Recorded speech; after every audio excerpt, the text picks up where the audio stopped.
Oh, hello. I hurt my bum. Hello and welcome to the Connection Couch. My name is Reg. And I'm Jo, and today we're talking about the superpower of LinkedIn, recommendations. Ooh.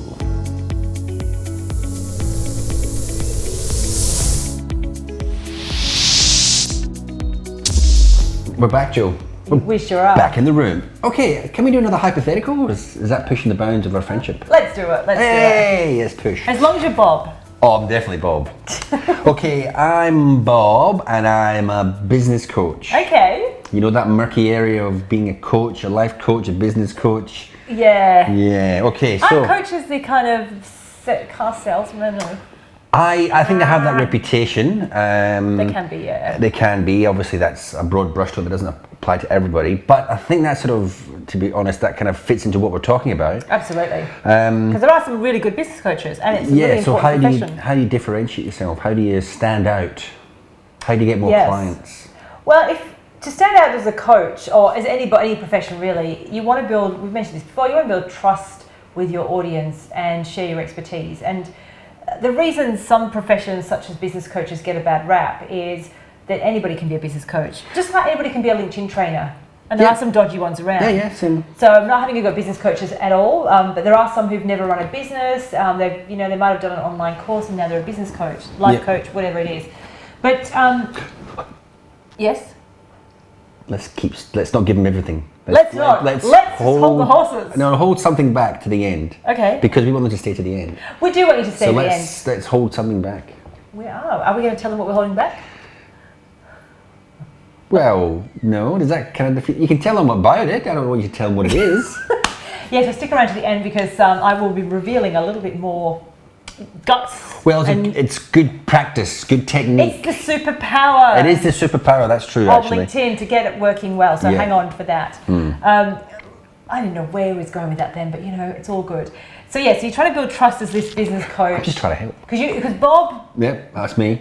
I'm a business coach. Are a business coach, and you've been around for a long time. You've run businesses, you've got some great clients and some great results. Mm-hmm. Now, let me ask you a question. Do you ask your previous clients for recommendations? No. Okay. No. So there you go. So you want to start asking. See, I did listen. I should have said yes and just to stuff you up. You would have completely No, that's something people, I know I don't do. I've remembered occasionally. Yeah. But it's not a matter of process. Now think about your ideal clients, the clients you've worked with recently. Do they love the results you've given them? Of course. Of course, yeah. So they're probably saying some awesome things about you. But unless you capture those things, now you could capture them. I mean, there are many ways to get testimonials because that's what we're talking about essentially. They could be written, there could be email, there might be something verbal. That maybe they send you a gift to say thank you. Maybe they've even given you a video testimonial. Powerful stuff. And here's a way to repurpose those video testimonials if you've used them. But recommendations on LinkedIn are that way to capture that excitement from your clients, those results, and set you aside from the not so credible people in your industry. So Bob, as a business coach, I would like you to start asking for recommendations as part of your process because they're really important. Now, the reason they're important is it's that credibility, and it's because it's not what you say about yourself, it's what other people say about you. And it's selling without selling, isn't it? It is. Now, there's a way to do it, and there's a way that's not so effective, so we'll get to that. But essentially, you want to be asking your ideal clients, I keep saying ideal clients, well, your past clients, which look like your ideal clients. So the people that you've got a good relationship with, hopefully your past clients are your ideal clients. Give me the shovel, Joe. Yeah, exactly. So you want to ask them for recommendations. Yeah. When? Yeah, is there The sweet spot is when you've helped them achieve something awesome. So when they're at I like to call it the peak of excitement in their working with you. So if we are a business coach, let's say, which you are, Bob. I am, Bob. Yes. The point that they've just achieved something awesome, maybe something that they never thought they could achieve, and they've done that, and they've just gone, oh my God, Bob, you've helped me. That's the time to actually ask them. Right. So it doesn't have to be the end of the journey, because often with business coaching, it's an ongoing process, and you might stay with your clients for years. Yeah. So at that peak, ask them. Now, if it's a type of relationship which has come to an end, and you've it's a project, at the end of the project, that's when you'd kind of ask them. Can you recommend companies? No, not directly through the features. So No? when you're asking for recommendations, it needs to be other people. Now, yeah, you can't ask as a company. You can't ask for recommendations. What about other things? Other things. Ooh. So I can recommend anything, eh? To my mocha coffee pot. You make every day bearable. You make people bearable. You put a smile on my face. You help me run my business. If it wasn't for you, I'd be in jail. Ah, right. So, should I just do them like give to get? No. Well, yes and no. I mean, you want to start the practice of giving recommendations because that will help people see you. But don't give them to people expecting one in return, because if you as Bob recommend Barry and Barry hasn't really used your services or hasn't read your content, he might know you but he's not really familiar, then it's not appropriate. It depends on the relationship. Yeah, okay. Like a business coach asking a client for recommendation, you'd have to be very specific about how you ask. But when you ask, when it's a two-way thing, you've got to keep in mind that recommendations given and received show up on your profile. And if you've got the same timestamp, it's going to look a bit dodgy, isn't it, really? Like if I give one to you, you give one to me, and we've only got two between us, then on my profile, it's going to show that I've given you one, but I've also received one. So it almost looks like a tit for tat kind of thing. So then the credibility can go down. Okay, so then what's the best way to ask? Is there a... So the best way to ask, and here's the ninja tip. Oh, ninja tips. I like ninjas. Ninja tip, yeah. So, and I'm glad you're sticking around for this ninja tip, because this is the game changer for recommendations. So they become your superpower. So asking for recommendations, don't send that default message. We hate default messages. No, we really just hate default. Full stop. Don't be default. Be me, because there's only one of you, or something like that. So when you get to the recommendation process, when you're asking for it, it says, "I'd like, can you recommend me?" Whatever.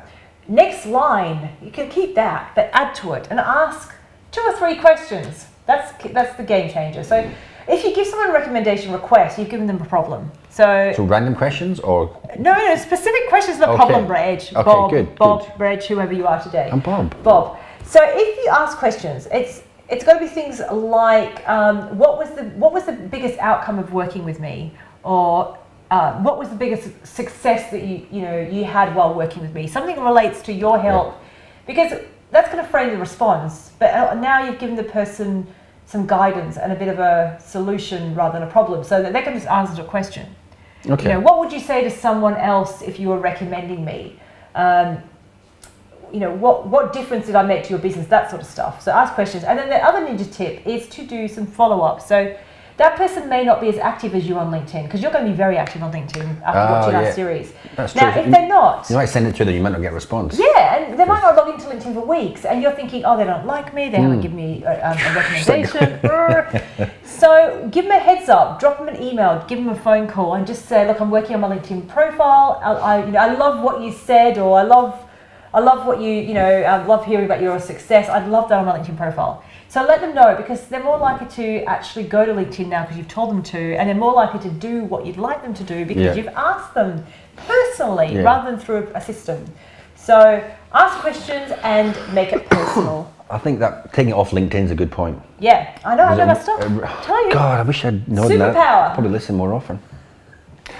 Superpower, exactly. So recommendations are very underutilized, aren't they?